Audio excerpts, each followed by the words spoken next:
Hi, this is Dan Korver, pastor here at Dalton Hill Baptist Church. We're a small Baptist church located in Owasso, Oklahoma. We're small enough to know you, but we're big enough to serve you and for you to serve as well. Our vision is to rescue, restore, and return to service. Rescue a non-believer or a believer who has been hurt or is lost, restoring them to Christ in fellowship with other believers with the desire that they in turn will help others along their way. Alrighty, we've been started a very brief series, but we're talking about some of the promises that God has made for us. If you remember, we saw that He's a promise keeper, and are we a promise reader or claimer? And one of the promises He gave us was promise of provision. We saw a couple of weeks ago. Last week we saw the promise of forgiveness. He's promised to forgive us both spiritually and legally, but then it comes up to us to what about the moral issue? Are we forgiving others as we've been forgiven? But today it takes us to one I hadn't read, but the new people have made studies in America, and 49% of Americans suffer from what they call Sunday scaries. Sunday scaries. At roughly 4 o'clock on Sunday afternoon and later, they all started getting worried and scared about the coming week and got worried and losing. They don't enjoy the rest of Sunday because they're worried about what's going to happen going on the beginning of the week. That's true. Anybody ever experienced it? Hey, I see a few. Yep. The Sunday scaries. Okay.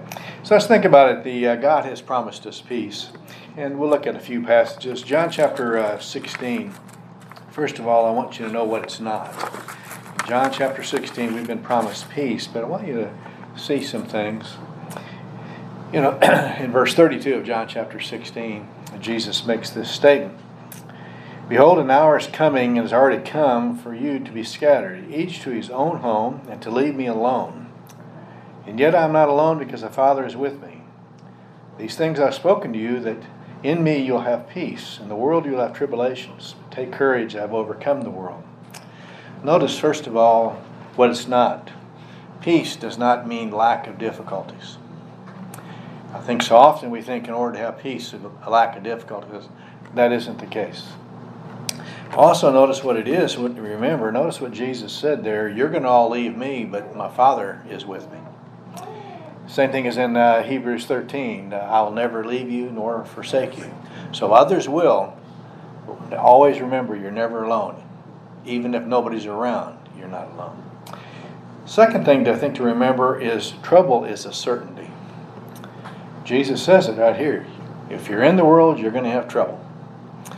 We need to realize, I think, what happens, we are often looking. That's what makes the difference between what the world's peace is and what the Lord's peace is. But also, I think it's stated, you remember in James chapter 1, consider it all joy, my brother, when you encounter various trials. So we're all going to have them, but they're going to be different from one another.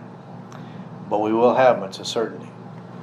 So I think it's important that we look at it. It doesn't mean we're going to wait until we get there, free of trials and so on. But tribulations, like I said, vary. You can have in John 8, if you remember, in Romans 8, you don't have to turn there, but remember, we're going to have all kinds of tribulations because of the sinful world we live in. You look around the world today, and so many Christians are suffering tremendously because of the sinful world we live in. The second thing is God allows it. Sometimes we don't understand it. Job chapter 1, Job chapter 2, God allows certain things.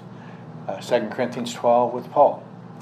So but He only allows what you're able to withstand. How many of you have ever been like me? Lord, you're giving me more than I can handle. Okay? He knows more of what we can handle than what we do. But also, I think it can be a chastening of the Lord. Remember in Hebrews chapter 12, you remember He says, whom He loves, He what? He disciplines. Because He wants us to be the same way with parents. We may not always get it right, but we're doing it because of what we believe is right, whereas God always does. So it's not without difficulties, but it is definitely going to come, and you never know when you're going to get it. What it is thinking about too is one is in Romans chapter 8, will mainly be in John and in Philippians. But in Romans chapter 1, remember, it says you're justified by faith. We have peace through our Lord Jesus Christ. So first of all, our peace comes through the death of Jesus Christ. That's where our peace comes. Because our penalty has been paid for sin. And when we're out of fellowship, that would be it. Also emotionally, in Philippians 4, and be anxious for nothing but by prayer and supplication. How in the world can you have peace in the middle of all what Paul was going through? And that's what we want to look at. It's an emotional state that a believer can be in where he can be at peace when everything is falling apart around him. That's where we want to be. That you can have peace in the midst of everything that's going on. And that's what we want. But it's not going to be. What happens when you stop and you think about it, and we'll look at it again. Also, let's look at some of the differences. I'll just give you some, then we'll turn over to John 14 and Philippians 4. A difference between God's peace and man's peace. One is the source, obviously. God's peace comes from Him. Man's peace usually comes through treaties and things like that. And how stable is the treaties of man? Okay, I mean, how many have been made? And we look at the one between, our country and Iraq, and so how stable are any of those going to be? Second one, God's peace is internal. Man's peace is external. God's peace is permanent. Man's peace is very temporal. Also, God's peace can be in the middle of a storm. Man's peace will be after the storm. So there is a whale of a difference when you look at them, because we're all going to have storms. But can I have peace in the middle of the storm? And the most people you've talked to, if they've been through any type of storm with the Lord, they may not want to go through it again, but they have had a lot of internal peace when they turn it over to the Lord. Go back just one chapter or two. Look over in John chapter 14. What we need to do. John chapter 14, notice in verse 27. John 14, 27. Jesus is speaking. If you remember, he had just told them earlier in John 14, I'm leaving. Remember? Notice what he says in verse 27. How would this affect you if you were one of them?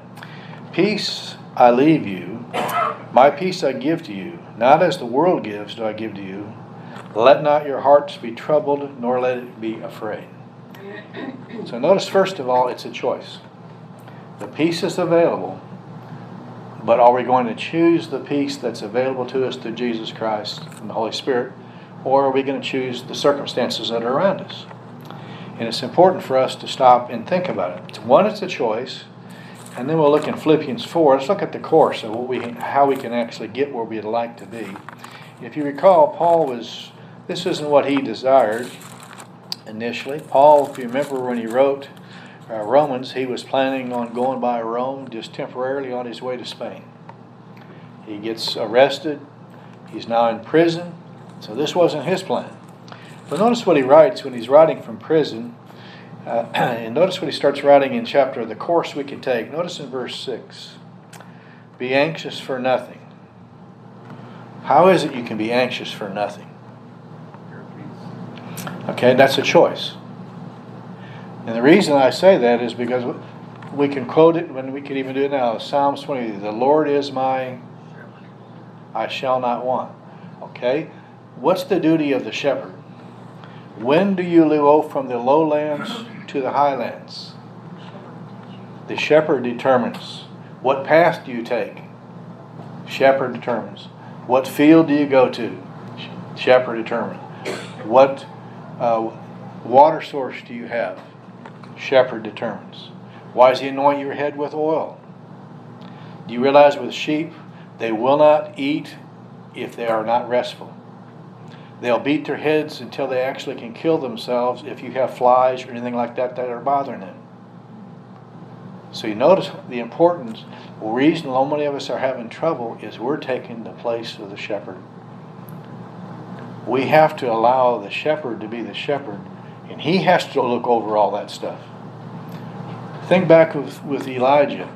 He's told to go to the brook of Jerith, and you have the water is drying up, but you're not supposed to leave till when?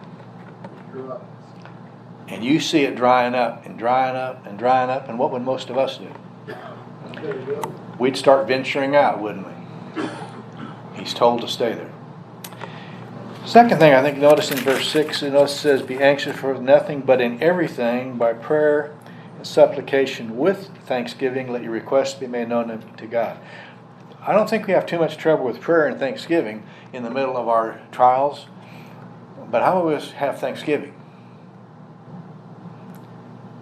Why should you have thanksgiving? You notice when Paul writes, look at a lot of his letters. He's writing to people, and he almost always opens with, I'm thankful for you, and he tells the stuff he's thankful for. He thinks of the positive. Most of us think more of the negative. So you have your place, you're a sheep, in the prayer to the shepherd. Notice the promise that you have and the peace of God, which surpasses all comprehension. Okay, how can you have peace in the middle of all this? That's why it's not something we will not comprehend, because it's coming by way of the Holy Spirit. We turn it over to Him, and it is His job to do the things that we so often worry about. We usually try to tell Him when to do it, how to do it, and where to do it, and all the rest. We try to run the show. You'll notice notice the perspective that you have. Look when you get to verse 8. How many of us do this? Finally, brethren, whatever, by the way, it's plural on all these, whatever is true, whatever is honorable, whatever is right, whatever is pure, whatever is lovely, whatever is of good report, and everything, if there is excellence, and if there's anything worthy of praise, let your mind dwell on these things. Where do our minds normally dwell? The negative and all the problems. So notice again, these are choices. But am I going to focus on the positive? If you were in Paul's place, what would you focus on? Seriously. Are you where you want to be? Are you living where you want to be? You know, you think about it. None of the things that he wanted is where he's at or what he's doing. He's making the best of it, and he's writing letters, and today these letters are what is encouraging so many of us today. He took what God gave him, made the best of it, and has helped us this many years later. Notice also, what about the pattern? The things in verse 9, the things you've learned, received, and heard, and seen in me. Practice these things, and the God of peace shall be with you. How many of us are getting around people who are living the life of peace with the Lord, and we can learn from them? You can learn so much by being with people. You know, my dad he'd irritate me at times because things would be going on in my life, and I'd say something to him, and he goes, son, remember, he's still on the throne. If I've heard he's on the throne one time, I've heard it 500 times. Yes, Dad, he's on the throne. Okay. But that's what you need. But you also can get a pattern in where they constantly turn things over when things don't go the way they want. So get around people who you want to be like, who have things in their life that you want. Because then you will also start patterning your life. You don't believe it. How many of you go to any part of the country, and how do those people talk? You go where my sister is in Alabama. You go to where my sister is in Illinois. They don't talk alike at all, but they grew up in the same home. You become like the people that you are associated with. What you say, what you laugh at, everything. So get around the people that you want to be like. So you'll have the same type of virtues. Notice, I think it's also, notice in verse 11, a possibility. Remember who wrote it and where he wrote it. Not that I speak from want, for I've learned to be content in whatever circumstance I'm in. It's possible to become content when things aren't the way you want it to be. And most of us are at health issues in our life where we're not where we want to be. The ground is further away than it's ever been. I mean, you can't see, you can't hear, you can't do about anything. Can you learn to be content? Can we learn to be content? Notice also in verse 13, also the power. I can do all things through Him who strengthens me. Why does He put us sometimes in positions where we're at, where I then have to turn to Him? I can't do it on my own. A lot of times He puts us in those positions because we try to do everything on our own. When we don't have peace, we don't do things, He puts us there. Just to show you that, look over in 2 Corinthians chapter 1.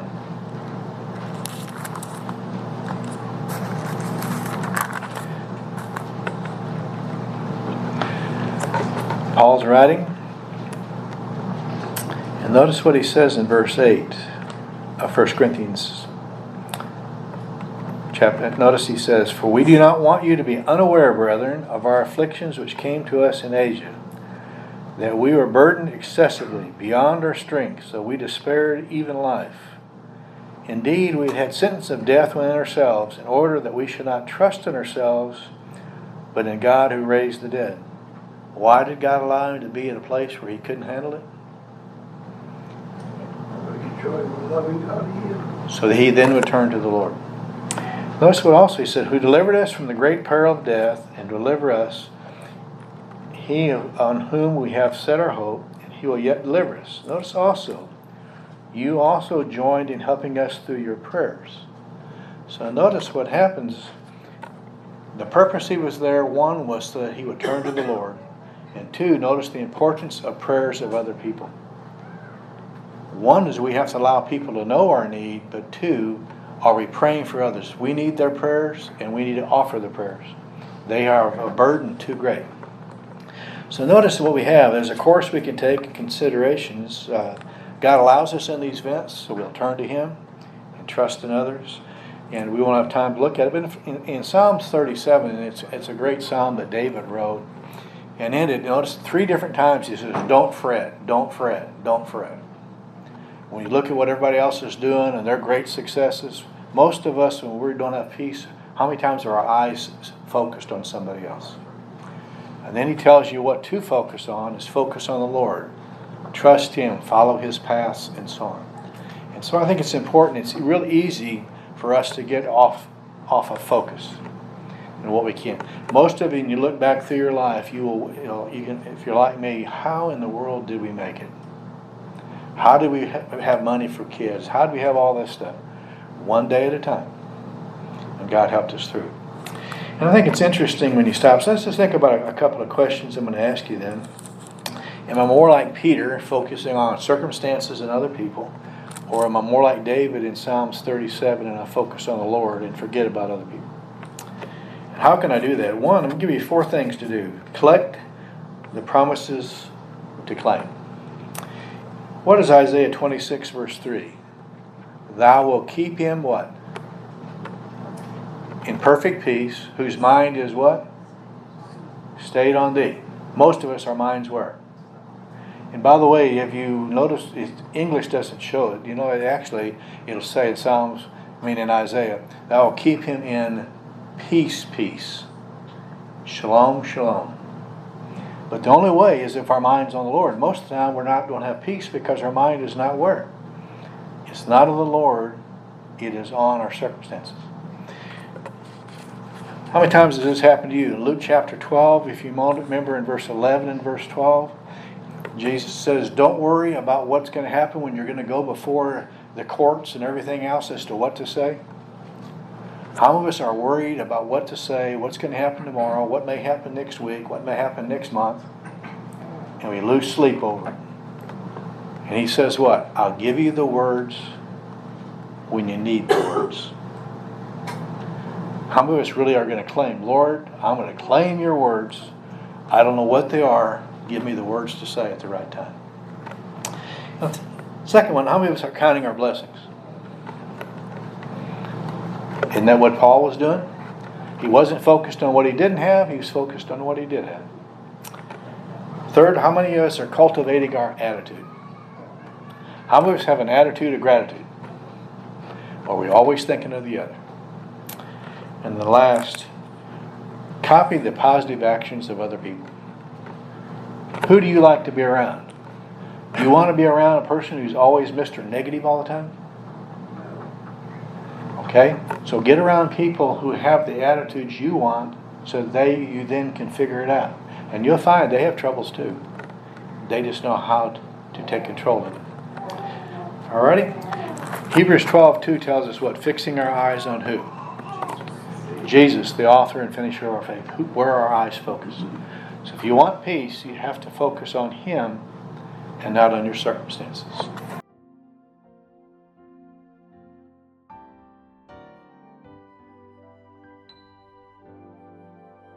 We'd love for you to come and visit with us and fellowship with us. We're located at 8263 North Owasso Expressway, which is on the east side of Highway 169 North, between 76th and 86th Street North. We have coffee and fellowship from 8:30 to 9 Sundays, followed by Sunday school for all ages from 9 to 9:45, and our Sunday morning worship service is from 10 to 11. We likewise have a Wednesday night service for all ages from 7 to 8.